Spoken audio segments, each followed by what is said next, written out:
Primeira coisa que sempre me vem à mente é de quem é a responsabilidade do sucesso de um projeto.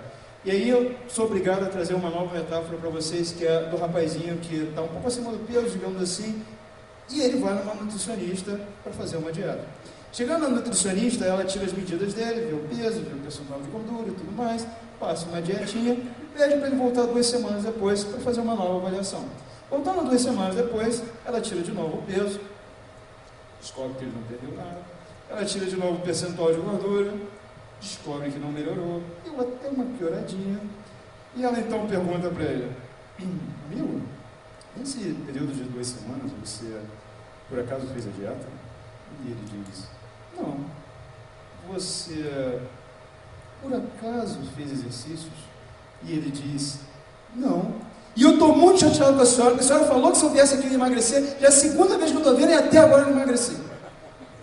O problema não é ir na nutricionista, porque só ir na nutricionista não vai resolver o problema dele. O problema dele só resolve quando ele também faz a parte dele. Por que eu estou falando isso para vocês? Porque frequentemente o cliente traz um problema para a gente, ele traz os requisitos, deixa aqui e vai embora. E acha que isso resolveu o problema. É como ter ido na nutricionista. Não, isso só vai funcionar se ele trabalhar com a gente ao longo de todo o projeto. Você pode colocar a pessoa mais assim, rigorosa do mundo para fazer uma dieta. Se a nutricionista passar a dieta errada, ele vai engordar. Da mesma maneira, você pode pegar uma nutricionista que...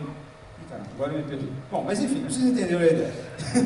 O que eu quero dizer é que os dois têm que trabalhar juntos. Se eles não trabalharem juntos, a coisa não vai funcionar. Então, a maneira como a gente vê desenvolvimento de software em XP é muito mais parecida com, digamos assim, uma dança de salão. Uma dança de salão se caracteriza por você ter um casal dançando junto. Você tem o cavaleiro e você tem a dama. Se você separou esses dois, já não é mais dança de salão, chame de qualquer outra coisa, mas não é mais dança de salão. Então, em XP, a gente entende que você tem que ter o cliente o tempo todo dançando com a equipe de desenvolvimento e conduzindo a direção que a equipe de desenvolvimento tem que ir. Então, eles não podem se separar ao longo do desenvolvimento. Se não for assim, a coisa não vai funcionar. O problema é o meu cliente tem mais o que fazer da vida. E o meu cliente definitivamente não vai ficar com a equipe trabalhando para fazer o projeto dele. Se o seu cliente não vai fazer isso, eu já falei para vocês, vai almoçar. Porque assim, vocês não vão ter a menor chance de fazer software dar certo enquanto vocês não conseguirem fazer o cliente participar ativamente do projeto o tempo todo. Sinto dizer para vocês, gente, não é um problema tecnológico. Tom DeMarco, num dos livros famosos dele, o Peopleware, ele falou na página 5, fazer software direito é 95% a ver com coisas que não são tecnológicas, são pessoais, são humanas. Então, assim, se vocês estão interessados em 5% tecnológico e acham que isso vai fazer alguma diferença, porque agora vocês conhecem a ferramenta blá blá blá, não vai fazer diferença se você não coloca esse cliente junto com você. Bom, e a gente então, partindo da premissa que a gente vai colocar o cliente junto, como é que a gente faz o planejamento de um projeto em XP? Bom, para começo de conversa, chega de cascata. Cascata não vai resolver o nosso problema nem hoje, nem dia nenhum. A maneira como a gente vai trabalhar o desenvolvimento de software vai ser através de um planejamento interativo. O planejamento interativo significa, pegando um exemplo aqui, vamos imaginar que há muito tempo atrás as lojas americanas decidiram fazer o site delas na internet, porque ela só vendia, né, nas lojas e tudo mais. E aí um dia o diretor, acordando de manhã assim no domingo, ele fala, eu acho que esse pessoal de TI está meio paradão, vou arrumar um projeto bacana para eles fazerem. Deixa eu pensar, já sei, vou botar o pessoal de TI para fazer as lojas americanas na internet. Bacana, gostei. E esse projeto vai levar 8 meses. Como ele sabe que vai levar 8 meses, e eu estou falando isso só porque as pessoas me perguntam muito como é que eu estimo o tempo de um projeto em XP. Vocês não têm esse problema, vocês jamais vão ter esse problema já foi resolvido. O cliente de vocês sempre sabe quanto tempo vai levar. Tá? Tem uma entidade mediúnica que conta para ele quanto tempo vai levar para fazer o projeto, então ele já sabe. Você só tem que entender qual é o tempo e descobrir o que ele tem na cabeça. Esse cara, por exemplo, tinha 8 meses, então é um projeto de 8 meses. Nesse projeto de 8 meses, ele foi levar a uma equipe XP e a equipe falou para ele, 8 meses? 8 meses é muito longo. Será que a gente não pode conversar sobre tempos um pouco menores e a gente faz entregas para você um pouquinho de cada vez? Por exemplo, o que é a coisa mais importante para você? E eles começam a discutir e chegam a um planejamento que funciona assim. Olha, se nos primeiros 2 meses você me entregar um site no qual as pessoas que acessarem possam saber os produtos que eu tenho em estoque e saber quanto custa, já vai me ajudar bastante no meu negócio. Bacana. Se no Nos próximos 2 meses, então, você conseguir fazer com que as pessoas até comprem esses produtos, bacana também. E se nos 2 meses que vem depois, você conseguir fazer com que as pessoas rastreiem o pedido delas pela internet, vai ser legal. E se nos últimos 2 meses a gente puder fazer alguma coisa de marketing de relacionamento, melhor ainda. Então foi assim que eles resolveram estruturar esse projeto. A cada 2 meses a equipe vai entregar alguma coisa que tem um valor para o negócio, mas ainda não resolveu o sistema como um todo, mas já está entregando alguma coisa que tem algum valor. A gente chama esse XP de releases. Bom, como é que é um planejamento de release? Esse aqui é um exemplo real e eu vou começar a mostrar várias fotos desse projeto. Esse é um projeto que a gente está conduzindo agora lá no Rio, chamado Lúcidos, e é um projeto que a gente está fazendo para uma construtora já desde o início do ano passado. E foi assim, exatamente assim que começou esse projeto. A gente colocou na mesma sala, num único dia, algumas pessoas para discutirem o que elas achavam que era importante para esse projeto que estava vindo aí. E a gente usou elementos simples, como post-its, como cartões e assim por diante. E aqui vocês vão notar o seguinte: ali daquele lado vocês têm 2 pessoas que são de TI, elas escrevem software de verdade. Aqui desse lado você tem uma pessoa que é operacional, aqui embaixo 2 pessoas que são gerentes. E do outro lado da mesa você tem lá outros gerentes, diretores. Então eu estou trazendo aqui as mais diferentes dimensões da empresa para analisar o que precisa ser feito para aquele sistema. E a gente não está entrando num detalhe absurdo sobre ele, a gente está apenas tentando entender quais são os itens básicos e quais são os sistemas básicos que a gente vai ter que fazer nesse próximo ano de trabalho. E eu estou tentando trazer os mais diferentes pontos de vista. E a gente está, então, a partir disso aqui, combinando um esquema de entregas no qual eu tente entregar sempre um pouquinho de coisa de cada vez e consiga começar a antecipar receita. O software, a gente faz software porque a gente quer ter algum retorno com ele. Eu não quero ter algum retorno lá na frente, eu quero ter algum retorno o mais cedo possível. Então eu quero poder botar um pouquinho de dinheiro de cada vez e ver alguma coisa útil saindo dali. Bom, mas acontece que quando a gente vai trabalhar com XP, a gente olha para essa release de 2 meses e fala: meu Deus, é muito tempo 2 meses. A gente não gosta de trabalhar com essas coisas assim por muito tempo. Será que a gente não poderia quebrar isso em tempos menores e talvez fazer entregas semanais, quem sabe? Se a gente pudesse fazer entregas semanais, significaria que eu vou começar a fazer software na segunda-feira, vou entregar alguma coisa na sexta-feira, o cliente vai vir na segunda-feira seguinte, vai olhar o que eu fiz, se ele gostar, ele fala, se ele não gostar, ele diz que ele não gostou, e a gente dá uma ajustada, mas aí ele traz novos requisitos na segunda-feira, e a gente faz isso basicamente no que a gente chama de ciclo semanal.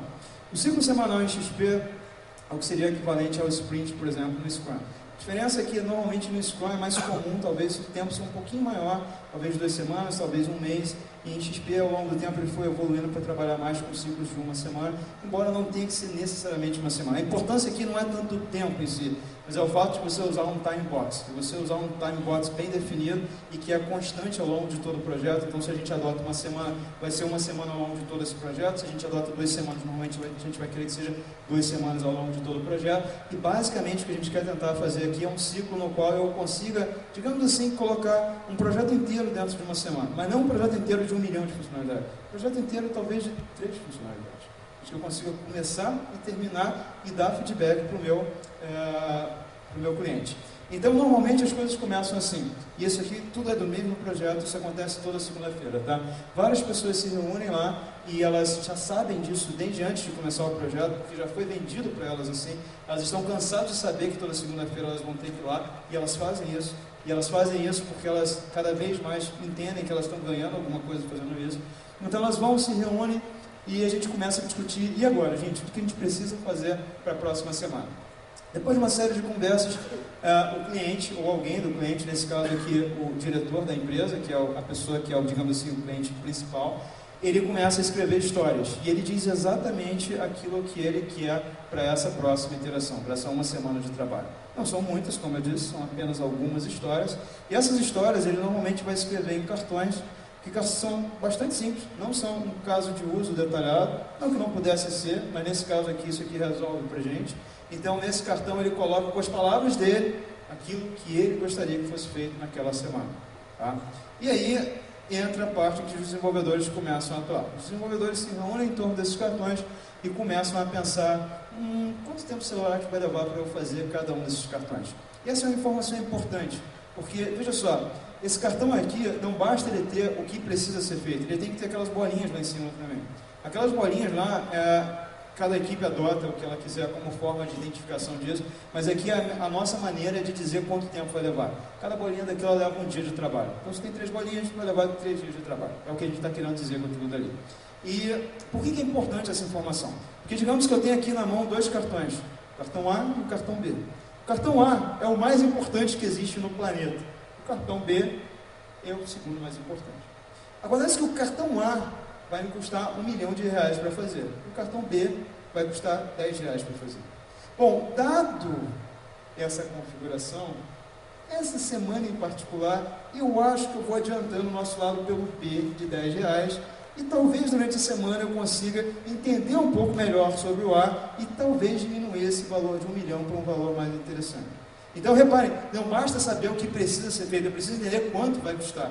E o cliente, para tomar uma decisão sobre o que ele vai colocar ou não, ele precisa ter essas 2 informações. E é por isso que a gente estima, e aí é um compromisso só do desenvolvedor, o cliente não tem que se envolver em estimativa, ele não entende nada da tecnologia, é a gente que entende disso. E para estimar, a gente frequentemente usa uma ferramenta chamada Playing Poker, talvez já tenha sido falado aqui, talvez não, eu não vou entrar tão em detalhe agora. Mas depois que é feita a estimativa, a gente devolve os cartões para o nosso cliente. E aqui a gente não vai falando mais uma vez dos cartões do projeto inteiro, mas cartões só daquela iteração, ou os candidatos a cartões daquela iteração. E a gente mostra para ele e a gente pede para ele, decida agora quais os que você quer, com base no fato de que há uma carga de trabalho limitada que a gente consegue fazer durante a semana. E a gente transmite essa informação para ele dizendo, olha, sabe aquelas bolinhas? A gente consegue fazer 10 por semana. Então pega os seus cartões aí, quando eles somarem 10 bolinhas, é o que a gente consegue fazer. E é assim que funciona toda semana. E uma vez que a gente decide quais são os cartões que a gente quer, a gente coloca num quadro, e lá nesse quadro a gente tem 3 colunas, os não iniciados, os em andamento e os finalizados. E a gente coloca lá no não iniciado todos os cartões que vieram da semana. A questão é, e agora uma questão fundamental, não sei se vocês prestaram atenção nela, o que é que acontece com os cartões que não entraram nessa semana? O que é que acontece com os cartões que ficaram de fora? Bom, obviamente, e não poderia ser diferente, eles vão para o Aguarde e Confie. O Aguarde e Confie é um bolinho de cartões que vai ficar devidamente engavetado e a gente vai voltar a tratar sobre eles na semana que vem. E o Aguarde e Confie, ele é muito mais profundo do que vocês possam imaginar. A importância dele está muito além do que parece à primeira vista. Por quê? Porque o Aguarde e Confie é a maneira que você tem de não ter que dizer para o cliente, meu amigo, isso que você está pedindo é idiota demais. Sabe por quê? Porque, veja, o cliente vem com aquele cartão que ele passou o final de semana inteiro pensando, e ele põe na mesa e você olha para aquilo, olha para os seus colegas e todos dizem a mesma coisa, né, naquela telepatia básica de desenvolvedores bem nerd, assim. Isso é a maior firula que já apareceu na face da piada. Não há a menor chance de que isso seja importante nesse projeto. Mas, se você tiver que dizer isso para ele, digamos assim que você não vai alimentar um relacionamento muito positivo. Então, talvez seja melhor você não dizer tão claramente essa informação. Mas, para sua felicidade, existe o Aguarde e Confie. Como aquilo é uma firula e existem coisas que realmente são mais importantes, essas coisas mais importantes, invariavelmente, vão acabar entrando nessa interação. E aquela firula, para o desespero do cliente, ele próprio vai deixar para a semana seguinte. Tolinho. Aí ele deixa para a semana seguinte. Quando chega na semana seguinte, acontece basicamente a mesma coisa. Aquela firula, ela não entrou de novo, porque tinha coisas que realmente eram mais... E assim aquilo vai sendo barrigado, e aquilo cai no esquecimento. E a gente conseguiu maximizar a quantidade de coisas que a gente não vai fazer, sobretudo a quantidade de firulas que a gente não vai fazer, porque não vai precisar, o cliente nem vai pedir, porque o projeto acabou antes que ele tivesse a chance daquilo entrar, e foi ele próprio que não botou. Gente, maravilhoso. Bom, o que acontece então durante a semana?